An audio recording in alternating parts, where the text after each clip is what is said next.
अस्सलाम वालेकुम शहराज भाई, क्या हाल है? वालेकुम सलाम जी, अल्हम्दुलिल्लाह। शहराज भाई, काफ़ी दिनों के बाद आज सवाल जवाब का सेशन हो रहा है। आपसे एक सवाल करना है। कुछ दिनों से ये सोशल मीडिया के अंदर एक खबर चल रही है कि सऊदी अरब के जो बादशाह हैं वली ओहद मोहम्मद बिन सलमान, उसने कुछ पाबंदियाँ लगाई हैं मस्जिद के लाउड स्पीकर के ऊपर और नमाज तरावी मुख्तसर करने की, और मस्जिदों में जो वहाँ पे मस्जिद नबवी में या बैतुल्लाह में जो इफ्तार वगैरह होता है रमज़ानों में, उसके ऊपर पाबंदी लगाई गई है। तो आपके बारे में क्या ख्याल है, यानी कि एक मुसलमान वली है इस तरह के कोई काम कर सकता है? सऊदी अरब और ये जो आले सऊद है, इन लोगों ने तो मैं ये समझता हूँ कि सारी हदें पार कर दी हैं। अब कुछ हाल ही में ये तो चलो आप देखें, कहीं पाबंदी लगा दी, कहीं अफ्तारी पर पाबंदी लगा दी, बेहयाई को सरेआम कर दिया। तो सबसे जो बड़ी अहम बात है, जो हिजाज़ मुक़द्दस के करीब इन लोगों ने जो बेहयाई के अड्डे खोले और जहाँ पर दुनिया भर की जो कंजरियाँ थी वहाँ पे ला के नचवाई। ये जो आप कह रहे हैं ये तो ठीक है, ये भी गलत है, इस तरीके से वो उसको नहीं करना चाहिए था। लेकिन जो अहम चीज़ों की तरफ मैं जो सुनने वाले हैं उनकी तवज्जो दिलवा रहा हूँ कि हिजाज़ मुक़द्दस के करीब रियाज़ के अंदर इन्होंने जो शो का अहतमाम किया था, जो दुनिया जहान की जो बेहयाई थी, इन्होंने वहाँ पे ला के प्रमोट की। तो मेरी जो ज़ाती राय है, पता नहीं कब ज़मीन फटे और ये मैं समझता हूँ कि ये दुनिया बर्बाद हो जाए। वो शहर जिसको हमारे नबी मोहम्मद मुस्तफ़ा सल्लल्लाहु अलैहि वसल्लम ने पाक किया था, मंदिरों से पाक किया था, गिरजाघरों से पाक किया था, जिस शहर को पाक साफ़ करके मुसलमानों के हवाले किया था, आज नाम के मुसलमान उसी शहर के अंदर बेहयाई को प्रमोट कर रहे हैं और इस चीज़ के दावेदार बने हैं कि जमहूरियत है, आप चाहे तो लिबास सही तरह पहन के आएँ, चाहे तो आप जो है नंगे होके घूमें। तो ये जो कॉन्सेप्ट इस वक्त यहूदियों ने दिया या सेकुलर लोगों ने दिया, इसी को आहिस्ता आहिस्ता फैलाते फैलाते सबसे पहले इन्होंने सऊदियों को पकड़ा है। वैसे बेहयाई तो पूरी दुनिया के अंदर है, सऊदियों को इसलिए पकड़ते हैं क्योंकि सऊदियों को देख के जो दूसरी रियासतें हैं वो बड़े पुरसुकून माहौल में ये सवाल करती हैं, यार सऊदिया इस तरह के काम कर रहा है तो हम क्यों ना करें।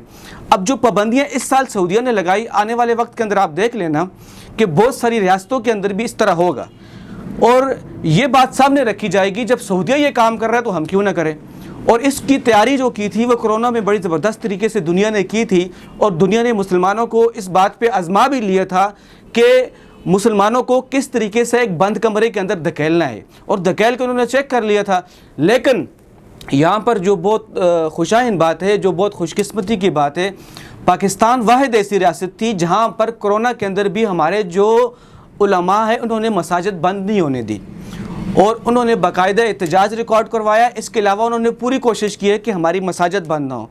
उन्हीं दिनों सऊदिया के अंदर या अरब कंट्री के अंदर तकरीबन जो सारी मसाजिद थी, तकरीबन मेरे ख्याल से 1 से 2 साल तक मस्जिदें बिल्कुल बंद रही हैं।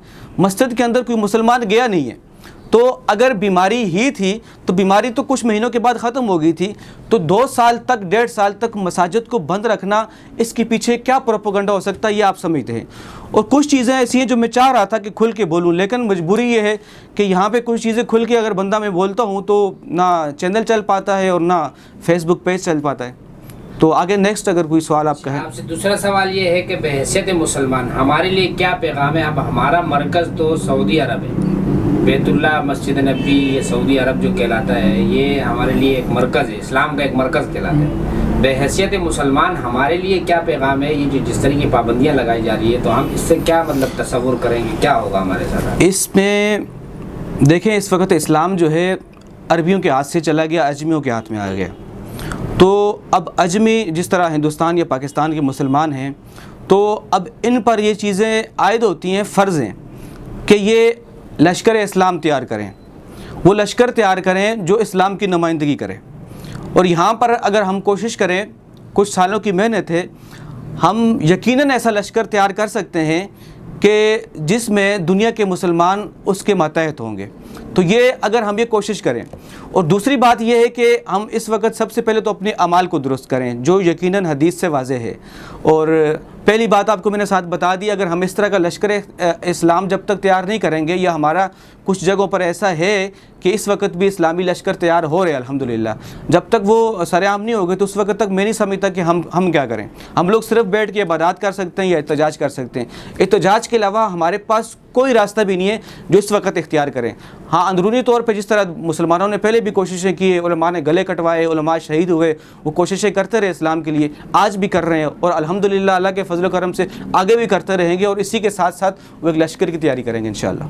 अच्छा, एहतजाज की बात से याद आया मुझे, अभी 2 दिन पहले इमरान खान साहब की गिरफ्तारी चल रही थी।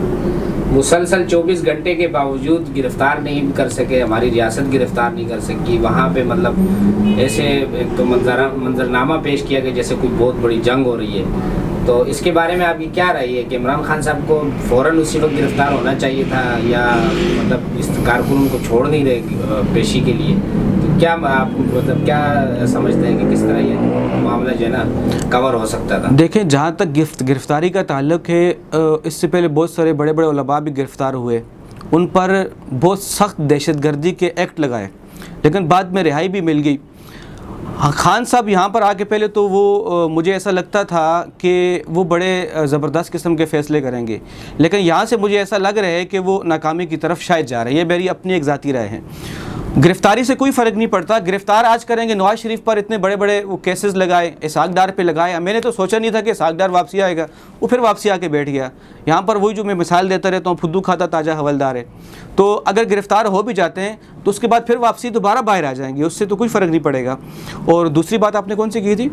कहने का मतलब ये गिरफ्तार का तो मसला नहीं था, लेकिन ये 2 दिन जो इतना तमाशा लगाया पूरा मीडिया उस पर। देखें, हाँ, इसमें जो है ना जानी माली नुकसान, इसमें सबसे पहले जो कानून नाफिज करने वाले इदारे हैं उनकी नाअहली है कि वो गिरफ़्तार ही नहीं कर सकते, या फिर वो जानबूझ के लटका रहे हैं।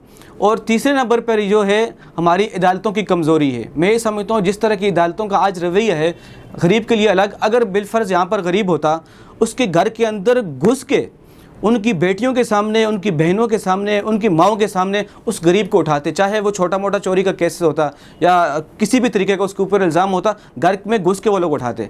तो यहाँ पर एक चीज़ यकीनन ये चीज़ आप माननी पड़ेगी, अमीर के लिए और गरीब के लिए अलग कानून है, और यही चीज़ जो है रियासत को खोखला कर रही है इस वक्त।